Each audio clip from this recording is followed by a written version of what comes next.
Let me explain to you feeding your starter using the PAC-Man concept. If you're new to feeding a sourdough starter, making a sourdough starter, or just haven't even started yet and the whole thing completely doesn't make sense to you, let me explain it to you using the PAC-Man and see if I can help you with that. When we have a sourdough starter like this, we have a jar full of sourdough. Now, of course, this needs to be fed every single day in order to keep it alive. But how do we feed it? And so many people are so confused about how we keep it alive and how we keep it healthy. So let's say that for every gram of starter that is in your jar is one PAC-Man. And then for every gram of feed that we give it, of flour and water, is its food and its drink.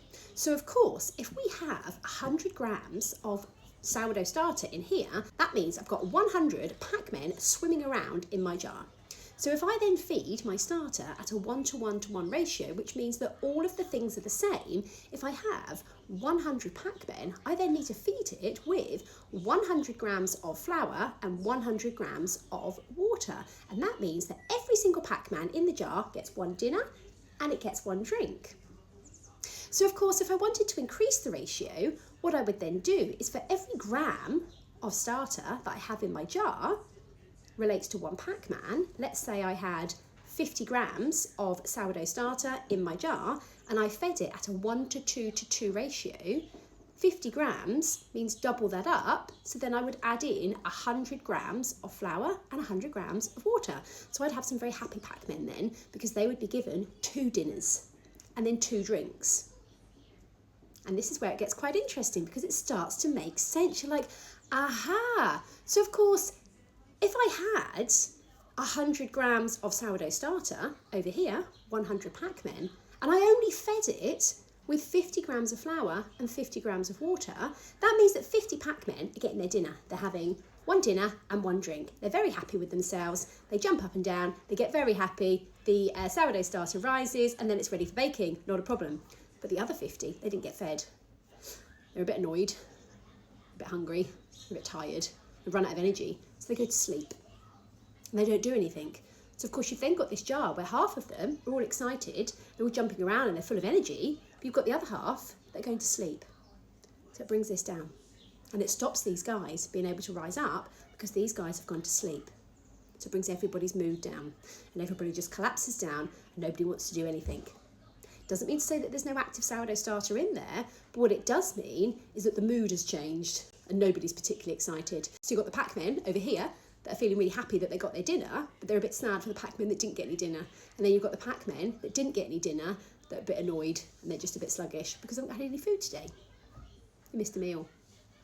So of course, if we then want to think about doubling it up and even more so and increasing the ratios, if I had 10 grams of sourdough starter, I've got 10 PAC-Men. If I then came along and fed it with 100 grams of flour and 100 grams of water, each PAC-Man is getting 10 dinners. But what that does mean is they've got to eat that. So it's going to take them a little bit longer than if they just ate 1 or 2 or 3, because they've got to work through 10 meals. Yes, at the end of it, they're going to be incredibly happy and incredibly full of energy and excitement, and they're going to double up really nicely. But what it does mean is it's going to take a lot longer. So of course, during the summer months, using a higher ratio maybe, or when you're trying to strengthen your starter. Now, one thing to remember is that no ratio is better than another ratio. Absolutely, hands down, no ratio is better than another one. What it does matter is what is your starter doing and how are you treating it at any given time. So if it's particularly hungry, then we might want to feed it more with a higher ratio. But it's behaving lovely, then we can just carry on as we are. But of course that then leads into, are we doing a baking feed or a maintenance feed? Because of course, at some point we might need to discard what's in the jar. Now, lots of people say that they don't like to discard because it feels wasteful. Let's say we had 100 grams of starter in the jar and we only want to do a maintenance feed. So of course, what that then means is I've got 100 grams. So I've got 100 PAC-Men swimming around nicely. But I then have to feed it with 100 grams of flour and 100 grams of water. So then that means tomorrow I've then got 300.